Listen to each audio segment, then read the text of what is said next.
నడిచినా కూర్చున్నా మోకాళ్ళ నొప్పులు వస్తున్నాయా? ప్రాణ పెయిన్ క్లినిక్ లో అధునాతన చికిత్సతో మోకాళ్ళ నొప్పులు తగ్గించుకోండి.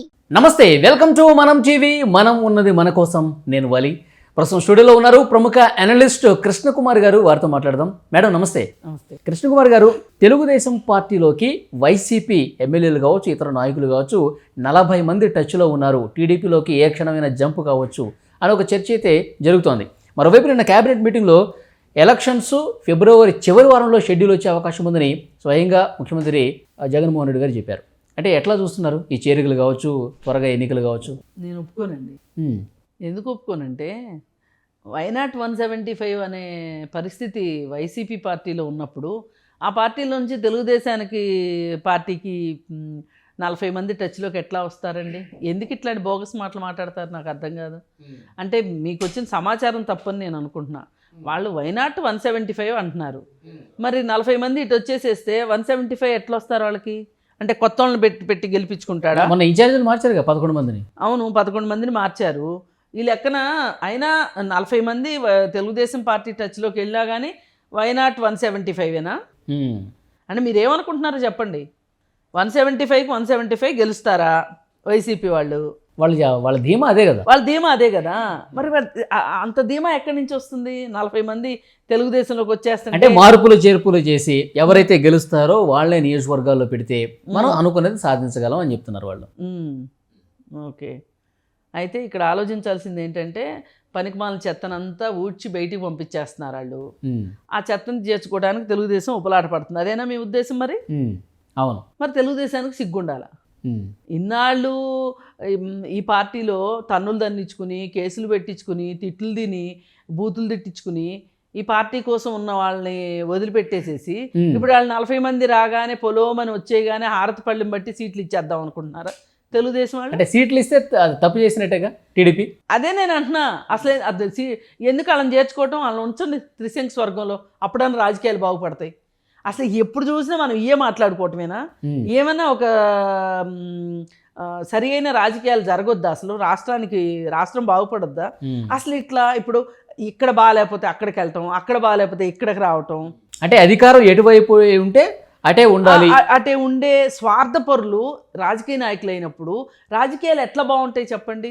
రేపు పొద్దున వీళ్ళు గెలిచే పార్టీలో చేరదామని వాళ్ళు వచ్చారు అనుకుందాం. పోనీ ఈ తెలుగుదేశం పార్టీ గెలిచిందే అనుకుందాం. ఇంత స్వార్థపరుల చేతుల్లో ప్రజల భవిష్యత్తు పెట్టాలా? నేను ఒకటే కోరుకుంటున్నా, ఆంధ్రప్రదేశ్ ప్రజలు ఈసారి చాలా తెలివిగా ఓటేస్తారు అనుకుంటున్నా. ఆ ఓటు అంటే గతంలో తెలివిగా వేయలేదంటారు?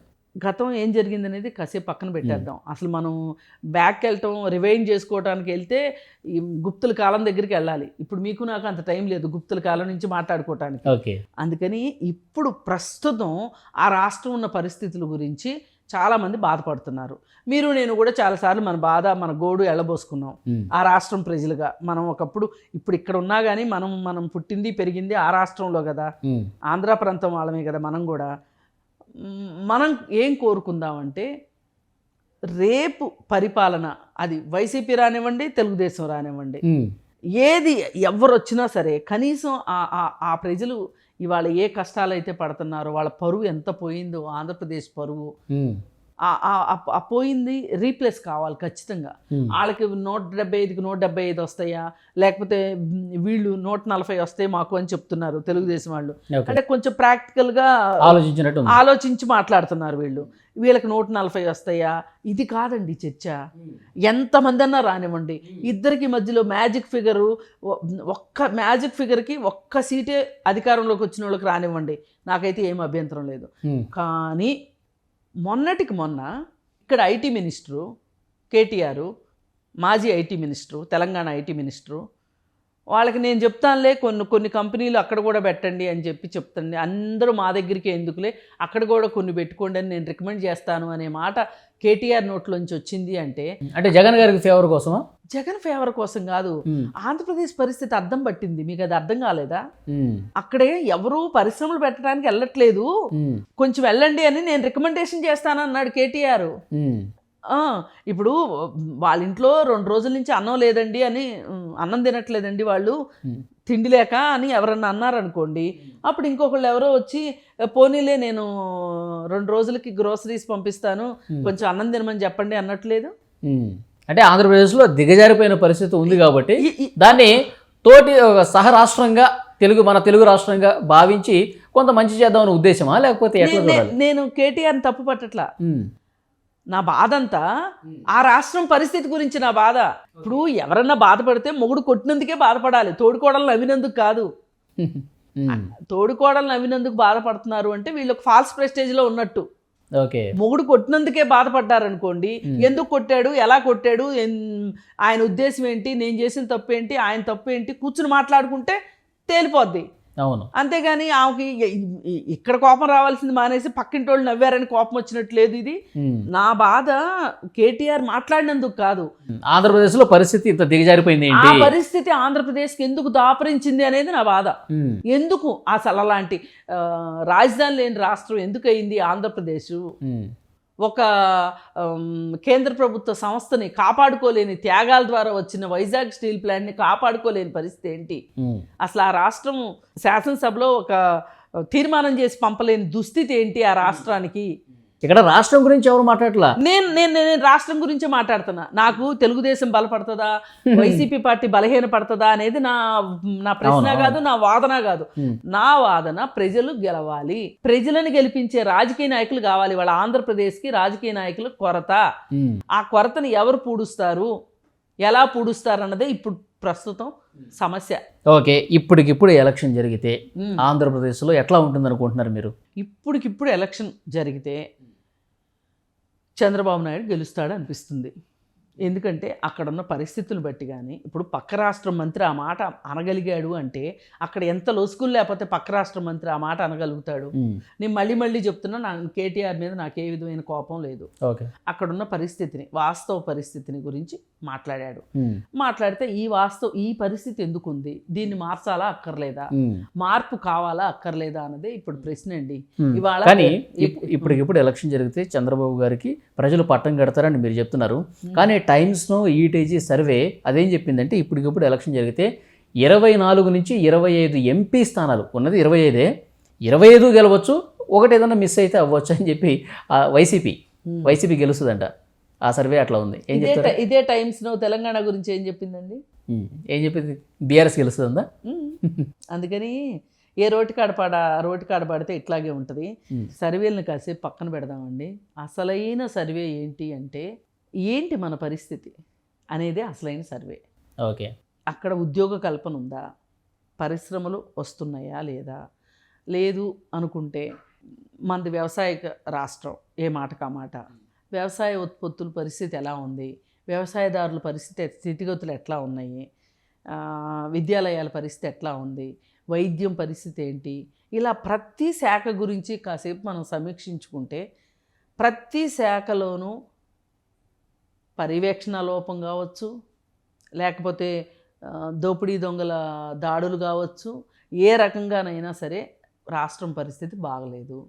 ఈ బాగలేని పరిస్థితిలో తనేదో హీరో అయిపోదామని, తనేదో గట్టెక్కేద్దామని చెప్పి జగన్మోహన్ రెడ్డి చంద్రబాబు నాయుడిని అరెస్ట్ చేయించాడు. అది తన స్వామి కార్యము స్వకార్యములాగా చేశాడు.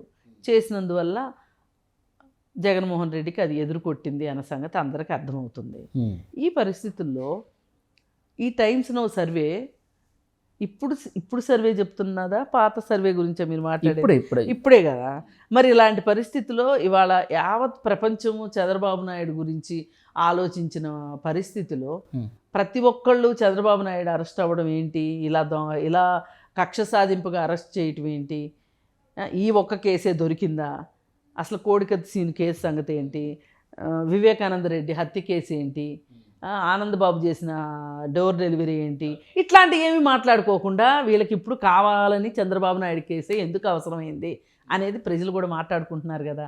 మరి అట్లాంటప్పుడు ప్రజలు ఏమాత్రం ఆలోచించుకోకుండా వైనాట్ 175 ప్రకారం వైసీపీకి గుద్దేస్తారు అని అనుకుంటే, అంటే ఇక ప్రజలకు మరి ఏమీ అసలు తలకాయలో గుజ్జు లేదు, మొత్తం ఇదే అన్నట్లు ఈసారి అయితే ప్రజలు విజ్ఞతతో వ్యవహరించి ఓటేస్తారంటారు. విఘ్నతతో వ్యవహరించి ఓటేస్తారు. ఇవాళ అక్కడ ఎవరిని కదిలిచ్చినా ఆంధ్రప్రదేశ్లో ఓకే మాట్లాడుతుంది ఏంటి అంటే, ఈసారి గనక మళ్ళీ జగన్మోహన్ రెడ్డి వస్తే గనక ఇప్పుడు వరకు ఈ ఓ మాదిరిగా సాగుతున్న వ్యాపారాలు కూడా ఇంకా కుంటుపడిపోతాయి. ఈ వ్యాపారాలు చేసుకునే వాళ్ళంతా పక్క రాష్ట్రాలకు వెళ్ళిపోవాల్సిందే. అంటే పక్కనున్న బెంగళూరుకో లేకపోతే హైదరాబాద్కో లేకపోతే ఏటో ఒకటి వెళ్ళిపోవాలి. ఆంధ్రప్రదేశ్లో ఉండే పరిస్థితే లేదు. ఆంధ్రప్రదేశ్లో మనం ఏ బిజినెస్ చేయలేము. ఒకవేళ చేస్తే కూడా బిల్లులు రావడానికి మళ్ళీ ఎమ్మెల్యేలకి వీళ్ళకి డబ్బులు ఇచ్చుకోవాల్సిన పరిస్థితి, పర్సంటేజ్లు ఇచ్చుకోవాల్సిన పరిస్థితి. ఇప్పుడు కాంట్రాక్టర్ల దుస్థితి ఎట్లా ఉందంటే, రోడ్డు కాంట్రాక్టర్స్ కావచ్చు, ఏ కాంట్రాక్టర్ అయినా గవర్నమెంట్ వర్కులు చేసిన వాళ్ళకి బిల్లులు రాకపోతే వాళ్ళు రూపాయికి 14 పైసలు వైసీపీ వాళ్ళకి ఆ ఎమ్మెల్యేలకి కప్పం కట్టి ఆ బిల్లులు పాస్ చేయించుకోవాల్సిన పరిస్థితి వస్తుంది. రూపాయికి 14 పైసలు అంటే ఆలోచించండి, 14%. అవును. ఇంకా గట్టిగా మాట్లాడితే, నువ్వు ఎక్కువ తక్కువ మాట్లాడితే నీకు తెలుగుదేశం పార్టీ వన్నెలు చిన్నులు ఉన్నాయి అని తెలిస్తే నీకు 25% వేస్తున్నారు. దారుణంగా ఉంది అయితే పరిస్థితి. దారుణంగా ఉంది. మరి పరిస్థితిలో 101, 175 అనే డైలాగు కుదరదు. అందుకే వీటన్నిటికీ కరెక్ట్ మందు ఏంటి అంటే, ఎవరైనా వైసీపీ పార్టీ నుంచి బయటకు వచ్చారనుకోండి, అనుకుందాం, తెలుగుదేశం వాళ్ళు చచ్చినా చేర్చుకోకూడదు. ఇప్పుడు తెలుగుదేశం వాళ్ళకి అంటే చేర్చుకున్న టికెట్ ఇవ్వద్దు, చేర్చుకున్న టికెట్ ఇవ్వకూడదు. ఇది మట్టుకు ఖచ్చితంగా పాటించాలి. పాటించితేనే. మీరు ఒక ఎగ్జాంపుల్ తీసుకోండి, జూపూడి ప్రభాకర్ రావు అని ఉన్నాడు ఇంతకుముందు. జూపూడి ప్రభాకర్ రావు వైసీపీ పార్టీలో అసలు ఫస్ట్ తెలుగుదేశం నుంచి వైసీపీలోకి వెళ్ళాడు. మళ్ళీ తెలుగుదేశంలోకి వస్తే తెలుగుదేశంలో ఏం చేశారు, ఆయనకి ఎమ్మెల్సీ పోస్ట్ ఇస్తా ఉన్నారు. ఎమ్మెల్సీ పోస్ట్ ఇస్తా ఉంటే ఆయనకి అక్కడ ఆంధ్రప్రదేశ్లో ఓటు లేదు కాబట్టి ఎమ్మెల్సీ ఇవ్వకపోతే మా ఎస్సీ ఎస్టీ కార్పొరేషన్ చైర్మన్ ఇచ్చారు. 1000 కోట్ల ఫండ్ ఉంది. అది అయిపోయిన తర్వాత గవర్నమెంట్ మారగానే వెళ్ళి మళ్ళీ వైసీపీ పార్టీలో చేరాడు జూపూడి ప్రభాకర్ రావు. ఇప్పుడు ఎక్కడన్నా మీరు జూపూడి ప్రభాకర్ రావు పేరు ఎన్ని రోజులైందండి? లేదు. అంటే ఇలాంటి స్వార్థపూరిత నాయకుల పట్ల అప్రమత్తంగా ఉండాలంటారు. ఖచ్చితంగా. ఇప్పుడు వీళ్ళు రాష్ట్రానికి ఏమీ చేయకపోగా వాళ్ళకు కూడా రాజకీయ సమాధి కట్టుకున్నట్లే అవుతుంది. ఇప్పుడు వైసీపీ దగ్గరికి వెళ్ళిన తర్వాత జూపూడి ప్రభాకర్ రావు పరిస్థితి ఏమైంది? అదే చంద్రబాబు నాయుడు కూడా వచ్చాడు, ఇంతే చాలని ఎమ్మెల్సీ ఇస్తాను, లేకపోతే ఎస్సీ ఎస్టీ కార్పొరేషన్ చైర్మన్ ఇస్తాను అని అనుకోకుండా ఏ తెలుగుదేశం పార్టీలో పనిచేసిన వాళ్ళు లేరా? వాళ్ళకి ఇచ్చుకోవచ్చు కదా. అలా అని పోనీ పదవి అనుభవించాను కదా, కష్టాల్లో ఉన్నప్పుడు ఆ పార్టీ కోసం ఉండాలని ఏమన్నా జూపూడి ప్రభాకర్ రావు ఉన్నాడా? అంటే ఇవాళ ఇలా పార్టీలు మారే ప్రతి రాజకీయ నాయకుడు స్వార్థంతోనే ఉంటున్నాడు. ఈ స్వార్థానికి ప్రజలను ఎందుకు బలిపెట్టాలి? ఇప్పుడు ఈ నాయకులందరూ బతికేది ప్రజల మీదే కదా, రాజకీయాల మీదే కదా. వీళ్ళకి ఇంకా వేరే వృత్తులు ఏమైనా ఉన్నాయా? లేదంటే రాజకీయాలను అడ్డం పెట్టుకుని వృత్తులు చేసుకుంటున్నారు తప్పితే వీళ్ళేమి వంశపారంపర్యంగా వ్యాపారాలు వచ్చిన వాళ్ళేం కాదు. పైగా వీళ్ళేం పెద్ద వ్యాపార దక్షత ఉండి బిజినెస్లు చేసి సుందర్ పిచాయ్ లాగా లేకపోతే స్టీవ్ జాబ్స్ లాగా ఉద్యోగాలు చేయగలిగిన గొప్పోళ్ళు కూడా కాదు కదా. సంస్థలు నెలకొల్పగలిగిన గొప్పోళ్ళు కూడా కాదు కదా. అంటే వీళ్ళందరూ బతుకుతుంది ప్రజాధనం మీదే. ఓకే. మరి అలాంటప్పుడు వీళ్ళకి ఇలా పద్దాక అధికారాలు పోతాయి అని తెలిసినప్పుడల్లా పార్టీలు మారే ఈ ఊసర వెల్లుల్ని అసలు ఏ పార్టీ అయినా చేర్చుకోవద్దు. వీళ్ళని అట్లా వేలాడదీయాల్సిందే త్రిశంకు స్వర్గంలో వేలాడితే కానీ వీళ్ళకి అసలు రాజకీయం అంటే ఏంటి, రాజకీయ పార్టీలు అంటే ఏంటి, అసలు రాజకీయాలు ఎలా చెయ్యాలి అనేది వీళ్ళకి అర్థం అవుతుంది. స్వార్థరహితమైన రాజకీయాలు తెలియాలి అంటే పార్టీలు మారే వాళ్ళని త్రిశంకు స్వర్గంలో ఉంచండి. చూద్దాం మేడం, ఇప్పుడు భారీగా చేరికలు ఉంటాయని చెప్తున్నారు. కొంత అప్రమత్తంగా ఉండాల్సిన అవసరం కూడా కనిపిస్తుంది. ఎలా ఉంటుందో చూద్దాం. Thank you very much. Thank you.